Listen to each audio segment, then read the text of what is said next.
I'm very, very proud that that's happening kasi talaga naman yun ang inaanohan natin that we boast about it. Now we are insurgency free.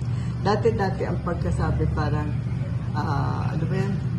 White zone daw tayo. Parang ano lang yung parang insurgency.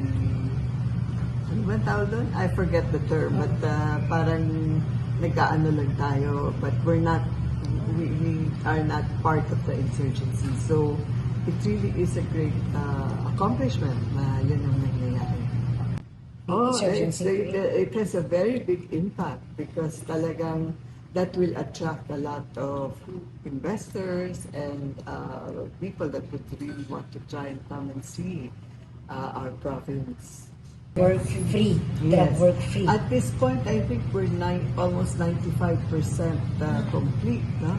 So, I believe, konti na lang, bali 4% na lang, magiging 100% na tayo. So, we're really working towards that. So, tututukan namin yung mga 41 barangays pa na hindi pa na-drug free.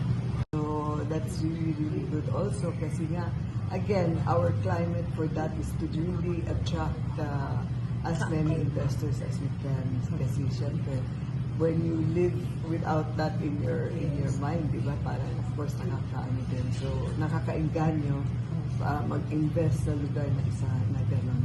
And kadalasan din po, may everyday update actually si TV Lagana sa akin. Textmates po kami forever.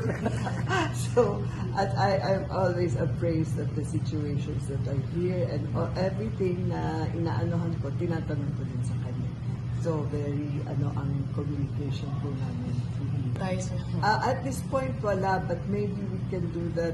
Depende po sa, if it's required for something, we can do it sooner. But maybe, nung sinabi nga niya na pumasok din sa isip ko na i-aanohan natin na dapat sana may isa for District 1 and isa for District 2. So, most likely, dalawang